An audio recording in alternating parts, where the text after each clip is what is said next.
I'll Yeah. try not to move around too much. No Okay. problem. Hey, welcome back, everybody, to another episode of Artist Stories of Middle Georgia. I'm your host, Victor Rigole, and I have a guest with me today, Casie Trace. Casie, thank you so much for being on the podcast today. Yeah, thanks for having me. Yeah, we had a little technical difficulty earlier. I don't know, the internet, something was going on. So we're trying this again, folks. So we had a little dry run to get going here. But, Casie, I've learned a lot about her just in a few minutes. She and I chatted a little bit here. But, I was just really impressed with you teaching and your background in art as well as teaching internationally, which was very interesting. And I want you to share that as well. And just kind of jump in there and tell us a little bit about your artist story. Where does it begin? Okay. So Probably when you were born and they handed you a crayon right out right. of the womb. Yeah. And then, yeah. Yeah. I remember drawing with sticks in the dirt, like in the yard. Like I was always drawing and making marks and things. But yeah, so I guess from the very beginning would be like when I was a child. Like I said, I was always a really shy, quiet kid. So art was always a way to provide like a calm time for me. So I Right. could just like relax and draw and paint and do things. And my parents were always like really encouraging of that too, which was great. That's So I was great. always, so I was always making things and drawing it. And all of my siblings were all like pretty creative. So we always would have like different art nights together. We would sit together and draw. So they artists as well? They're one of them is a photographer. She's also Oh, like okay. we call her Renaissance woman because she like bakes and does photography and does woodworking. She does a little bit of Oh, everything. wow. Yeah, Wow. yeah. And then one of my brother does art, and we're all like do some drawing and painting. Some of them Right. not so much like professionally, but for fun at least. Mm-hmm. Mm-hmm. Yeah, so I don't know. We all like to make things. That's um, good. That's great. yeah, Yeah. right. Um, so yeah, so I did art as a kid. I went to Georgia College right out of high school, and my concentration was painting.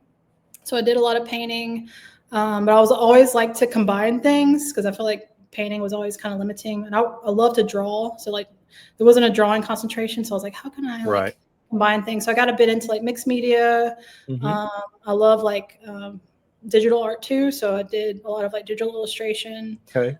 Then I even try to combine those sometimes.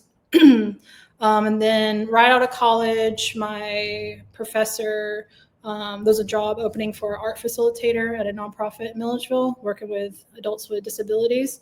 And she recommended me for that position. So I did that for about a year.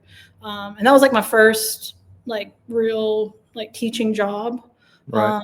And in that role, I was more a facilitator. So I learned like what that meant. And I learned that it was more about like guiding people, kind of learning their strengths and Right. instead of like Right. telling them like, this is how you do things.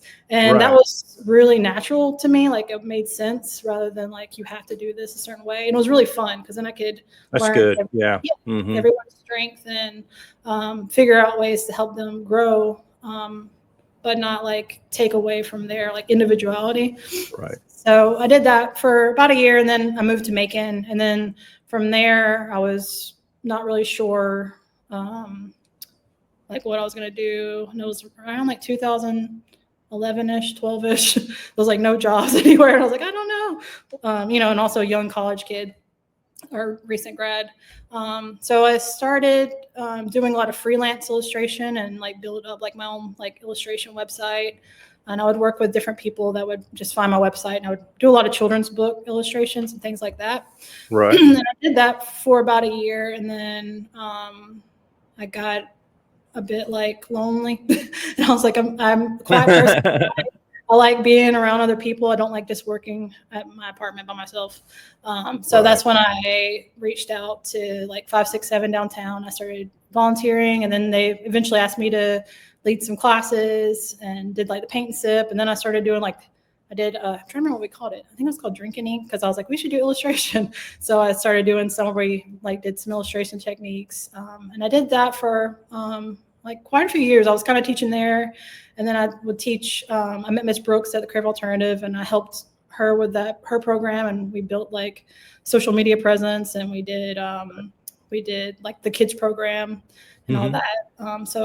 And that was really fun. And so I did that for probably up until we moved around like 2018 2018. That's when we moved to China. So I got offered a job Gotcha. Gotcha. teaching at an IB school, like for like high schoolers. So it helped them like build portfolio and apply to Right. college and all that. And that was really fun. And I love being like, in Shanghai and the city and everything. Then from there, I got another job teaching like primary school kids, which is also Mhm. fun. They're very different. Like I liked Right. the playfulness of like little kids, but then the older kids, you can talk to them about, grown up things and art and stuff. Right. But I didn't like the pressure of like, oh God, is their score going to be high enough and all that sort of thing. Right. Yeah. We were there for 4 years, which is awesome during COVID, which was complicated and things, but in general, I bet it was. Yeah. Different. Mhm. yeah, but we felt very safe there, and we had really good friends and community, and It's it was good. Yeah. really cool to be there. But we couldn't travel out, so we just kept waiting to figure out like when can we go back home, because it'd been 2 years. Like I Right. didn't come home Right. for 2 years. Wow. Yeah. So we was just kind of like waiting, because if we were to leave and come back, we would have to quarantine for like, I don't know, a month or something. And I was like, I don't want to do that. So we just kept waiting. And then his father got ill, and his mom, she also passed away about in the year that we came back. So we knew like we have to come back home. Like we were down in like South Georgia for about like, I don't even know how long. It was long. What part of South Georgia It were was you in? Albany, Georgia. Albany. Yeah. Mhm. Yeah. Mhm. And like we were basically caretakers for his dad for like those 6 to 8 Gotcha. months. So it wasn't really like, I don't know, I was just felt kind of isolated for a while. Like I did a lot of painting in that time. And some of those will be in this show that's coming up, just Great. because Great. kind of like shows like when this series that I was working on started. So I really just took care of his dad and then painted for like 6 months or so.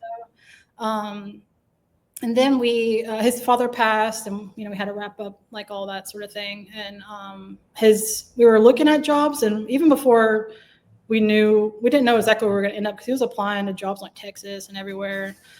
We didn't like intend on coming back, but his old boss, because he works for Roberta as like an engineer, reached out and was like, hey, we have this job opening up, and it all sort of fell into place for us Right. Right. Macon. So we moved back, and then it was another sort of like year or 6 months of like, what am I going to do? But I knew I didn't want to like maybe go work in a school here. And Right. Right. and I felt like, I think I'm ready to try and open my own space and just kind of see what happens. And like, if it works out, it works out. If it doesn't, then I'll learn from it. And at least I know I tried to do something. That's right. That's right. You put forth the effort. Yeah. Yeah. So we were looking a bit, and I found this space. It was like an old antique shop for a long time, like years, and it was very like maroon, and there's some windows blocked. I was like, this is a really cool space. Like so like, I don't know, I could just imagine it be like a flexible sort of creative space. Right. Right. So we acted pretty quickly when we saw it, and signed a lease and everything. And that was about 2 years ago. And then from there to now, it's just been a lot of like, I kind of always seen it sort of as a blank canvas. Like, let's see what the community wants, and see what happens, and what sort of programs and partnerships and things like develop like in a natural way. So now I'm like, this past year, I felt the most like confident and like, okay, I can see like what this is. The first year was a little like, let's try this kind of class. Let's try this program. Oh, that's not trial really and error, figuring things out, what Yeah. works, what doesn't. Right. Yeah. Figuring out what kind of supplies to buy. That to me wasn't really, I'm not a math person. My husband's like great at math. So Gotcha. he's really good at being like, hey, this is how much you spent on random supplies. I'm like, oh, okay. Let me just, these are the programs we're using. This is the kind of supplies. So now it's much easier to see, but it was a learning process. Oh yeah. Yeah. But yeah, things are going great. Like, I feel like we wanted to provide space for anyone, but also like people that might not feel like they may fit in a formal art setting, or So that's been really nice. Like we also started a new program with the Art Macon. Right. So, I was going to ask you about that because I remember yeah, I donated some frames yeah, to you you did. for a Yeah, thing that right. was going on there. So yeah, talk a Yeah, little bit about that. Yeah. yeah. So we began doing like I guess like bi-monthly classes with them like last year. So I worked with them about like 6 months and maybe 9 months. And it was really awesome for me because it reminded me of that first job I had. And it's Right. always been like Right. my favorite teaching job I've ever had. Hmm. Just Hmm. because it's just so fun and like learning their strengths and their personalities. And again, like facilitating, like guiding them, but not telling them like you're doing this wrong. Right. It's been Right. really fun. And in that old job, I was just like, a young like studio art instructor, but we did like do art shows, and they were Hmm. able to sell their work and get a check. So that was like something that Hmm. I thought like, hey, we can do this here as Right. well. So Right. the whole time I was kind of telling them like, hey, we're working on art. We're going to sell your art. You're going to get a check. And then we had the art show, and the frames and all that just made all the pieces just, stand That's out. So, wonderful. Yeah. It's great. yeah. It's great. And almost all the artists like had a check, like the when we started the new Oh, program, because wow. That's fantastic. yeah, it Yeah. was great. Yeah. So it was awesome, like seeing them like, oh yeah, I made money. I was like, yeah, you're an Yeah. artist. Isn't that Um, great? yeah. Yeah. So they have like a shelf in here, like they always have their work for sale. And so we're developing a program. We just started it like this past month or so, called Creative Pathways. And it's a Hmm. partnership with Spark Macon, which is like the entrepreneurial group, and then also the Arc Macon.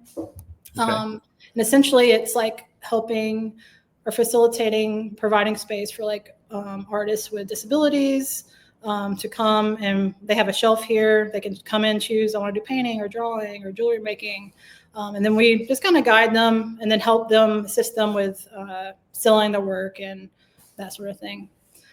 So it's still a pretty new program, but hopefully, continue to grow. And Yeah. you I were hope just there so. It earlier. sounds wonderful. Yeah, Yeah. Being able to do that. right. It's really fun. Yeah. Hmm. It's kind of where your heart and your passion's at too, part of it, Yeah. in doing that. Because, working there out of college in Milledgeville, that facility that you were at, and I said, oh Hmm. yeah, she's kind of got some roots in that, so I'm glad it's kind of come around in a Yeah. circle, and what you're doing now, I think is just wonderful. I Thanks. like, Yeah. I like your teaching style per se, is that, you can teach somebody kind of the fundamentals and stuff, but don't inhibit their creativity. You know what I'm Mhm. saying? I mean, because it's like, okay, here's brushes, here's paints, here's stuff like that, but kind of guide them, because what's inside will come out. But don't Right. just kind of say, no, don't do it that way. You got to do it this way. Well, Yeah. that may not work for them. Right. And especially when it kind of comes from within and they do it, they have more confidence in Yeah. themselves. It's like, this And is I could mine. see that, with these people and working with them and just helping them to feel that. Right. That's And then an excellent program. Yeah. thanks. And Yeah. we can still teach skills and things. Right. Right. You kind of can fold it in rather Yeah. than like, Yeah. today we're doing a Yeah. still life. Like that'd be so boring. Like, Right. Yeah. like, Yeah. but, Yeah. you know, it is. That's great. Talk a little bit about your show that's coming up. That's on the first Friday. Is that correct? Yeah. And that's going to be So, at Macon Arts Alliance. Is that yep. correct? Okay, Hmm. great. Yeah. Well, tell So, us about that. yeah, the show's called Overgrown. And Hmm. I started this series around the time that I was still in China and then moving back, like, I guess, about 4 years ago or 3 or 4 years ago. But so another part of my life is that I have endometriosis, which is a Okay. disease I never knew about until I guess about 6 years ago. I had a surgery because I was trying to get Hmm. pregnant, and I was Right. fertility problems. And and I also have like some chronic pain too. So my Hmm. doctor suggested like, hey, let's do this surgery, and then we'll know for sure like if you have this or if you don't. And then they can also remove like some of the endo and all that. But the problem is it always will grow back. So Okay. yeah. So that the infertility and the pain and the dealing with the endometriosis like has been like a struggle for me. Hmm. It might Hmm. have been one reason My why. my Like, sister my sister had that, and so I gotcha. Yeah, understand. Yeah. yeah, Hmm. and Yeah. it's like affects like 10% of women, or Mm-hmm. so it's quite a lot of women that have it, and you don't really know. The only way to really get a diagnosis or know for sure is if you do that procedure or Mm-hmm. surgery. Right. So there's a lot of people that may have it and not know. Like I Not don't know I about it. feel Right. like if I wasn't trying to get pregnant, then I wouldn't have like Yep. even found out. I was like, oh, I Right. must hurt like this all the time. It's normal. Right. Right. Is this normal? Right. Yeah. Yeah. So it was for me like clarity to know like what was wrong with me. And then from there, I did like fertility treatments and like IVF Mm-hmm. and all that. I did a round in China. I did 2 rounds in Georgia, or not Georgia, or yeah, Atlanta, which they all failed. But like through that, like my husband, because I was pretty like depressed, of course, afterwards. Oh yeah. Yeah. And he was like, you just need to make art and do things. So I started like just imagining like things overgrowing and stuff like the disease, I guess. Yeah.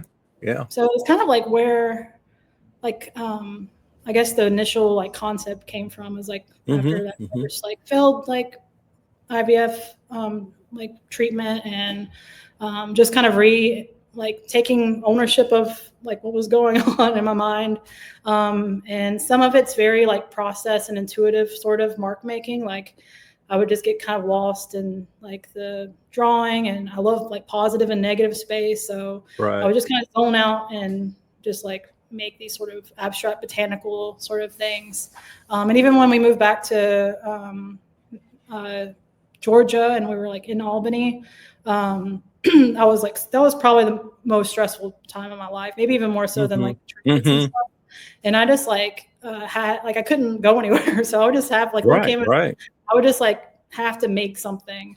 So a Yeah. lot of those come from like that time of just like having super high anxiety and needing some sort of like activity or something to do to Right. kind of Some ground kind me. of outlet to Yeah, yeah. express that. Yeah.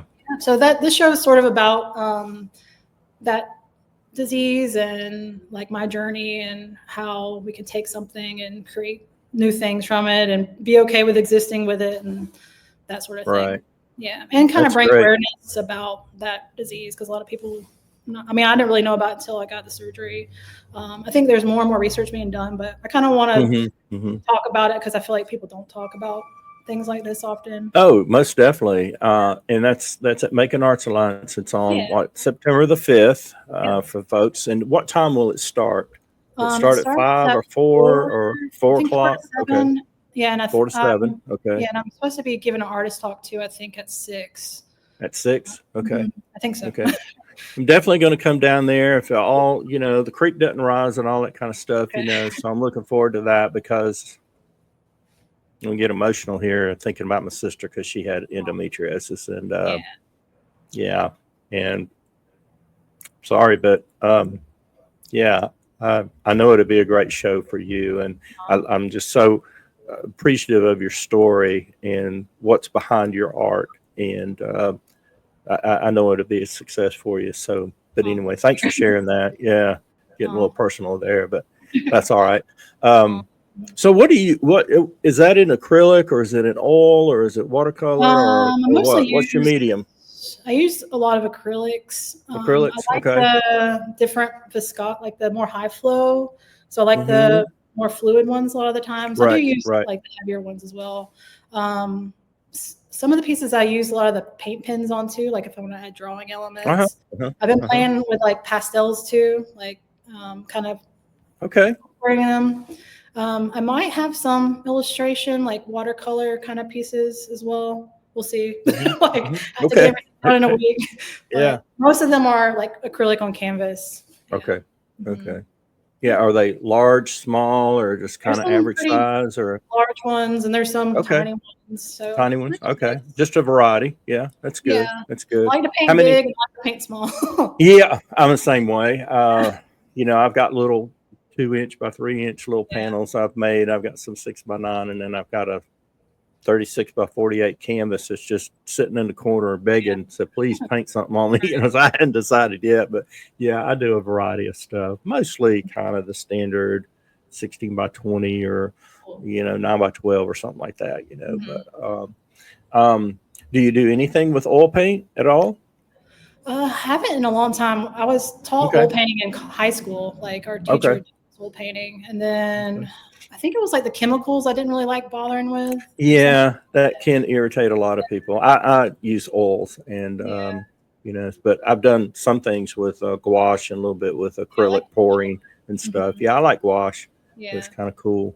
cool. But I want to kind of explore a little bit with watercolor too, I really like so, India yeah. ink, and Oh, there's okay. and then Golden Arts. They have a type of the high flow or like India ink is like really fluid, and I work with them like I would watercolor India ink, but they're Oh, very bright, okay. vibrant. But I I really, bet. I bet. mhm, Yeah. Yeah. yeah, I feel like they're Yeah. more to me. They're more pigmented than just using Uh-huh. like watercolor thing. Like, Right. Right. Yeah. but I Gotcha. mean, it's all fun. Yeah. Yeah. Yeah. What's the future hold for Art Space over um, there on Ingleside Avenue in Macon, Georgia? we were are Anything coming up in the future? like we have. Let's see. We have like an art night coming up. That's on Okay. the 13th. It's on a Saturday. But it's like vintage inspired. So we actually let everyone vote, like all people on social media, like what kind of theme do you want for our art night? Oh, And we okay. had like everyone voted, and that was like the top one. Oh, So basically, we'll have like a cool. collage art, it's self-guided. People can come and get like a table to themselves or sit with other people that are solo folks. You get a Right. canvas and you can like collage or paint or do a combination. And it kind of goes back to like I was talking earlier about my siblings and how we would have art nights together and paint Mm-hmm. together. Mm-hmm. Really Mm-hmm. fun. Like it's laid back. It's not as formal or as structured as like a class. But there's always like someone to kind of give some guidance. Yeah. We also have an art show coming up in September. I want to say September 20th. I'm not sure. I show my calendar. Or 21st. But it's for the International Day of Peace. We're partnering with a nonprofit, Mind's Eye Connections. So, and that deadline will be September 1st. We might extend it a little bit. But it's basically like art that might bring peace to you, or it's pretty broad, but the call is like Mm-hmm. on Mm-hmm. the website if people are interested in submitting. Yeah. Great. Great. Mm-hmm. Yeah. Let's see. Just trying to think if there's anything else I might want to ask you about, or if anything you want to share with us. So, do you teach? I mean, how many students do you have on average that you may have come in and to Uh, your like at a time. studio?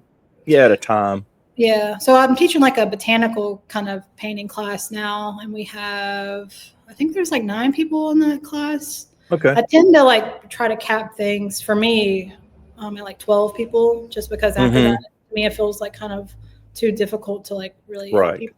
Really manage Art that. nights, Yeah. yeah, the art nights we can do like up to 25 people at a time, Oh, or okay. because it's not really a class.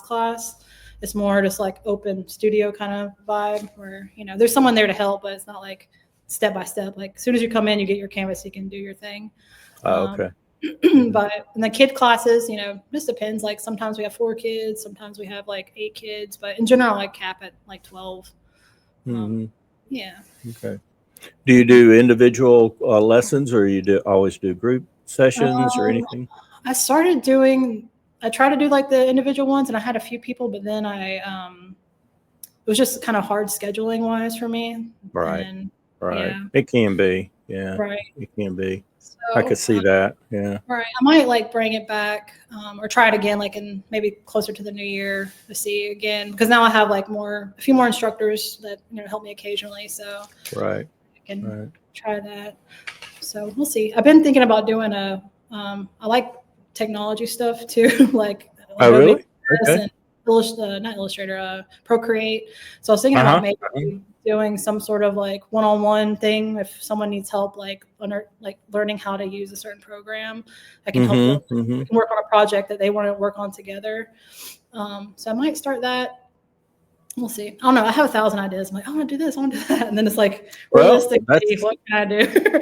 yeah, I mean, that's great that you have all those ideas and everything. And I'm sure you're going to bring some of them to fruition. And, it's just a matter of, scheduling things out and, do I have time to do it? Right. And do I need to bring in other resources, to help with that and all that kind of stuff? Because the way I look at it, in a way, it's I don't know if you've ever heard of this. You got to be green and growing, and what that refers to is that, the fruit, it's growing, it's starting to get ripe, but it's kind of green, and it's maturing. But once it kind of starts to ripe, after that it starts to rot, right? So you always want to be kind of green and growing, just learning new things, trying new things, doing new things.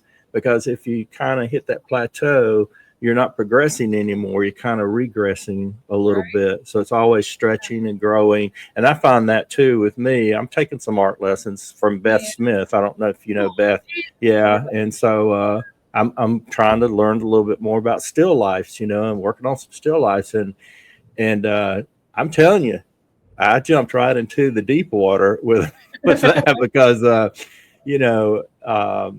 I went out to her studio here and not too far from my house here in Warner Robins. And anyway, she had something set up, and I said, no fruit basket, no fruit bowl or anything like that. So no, I mean, it was hardcore what she had set up, but I've learned a lot from it, and it's caused me to step outside of my comfort zone and grow a little bit, and that's the thing, is as artists, we need to continue to take a lesson here, take a lesson there, learn about something else, try watercolor or whatever, because whatever you can, and whatever I might be, I'll say, somewhat good at, maybe oil painting, I can learn and maybe incorporate some of the things I've learned into my oil painting, and vice versa. So I like that. So good luck with those projects, and it's good to have that list too. And I'm that kind of organized person I was when I was working, had the list of goals and,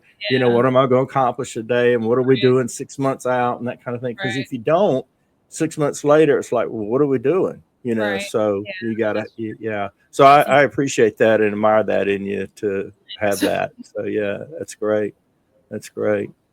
So I'm excited about your show coming up. There's a lot going on. You mentioned something about, things are cooking and making about art scene and everything. And I think so too. And, there's another studio that opened up earlier this year, Sheridan Studios, Jenny Lane Sheridan. And she and I have become friends, and she was on my podcast a while back. But, you've got others. I mean, unfortunately, Greenlight Gallery's closing at the end of this month.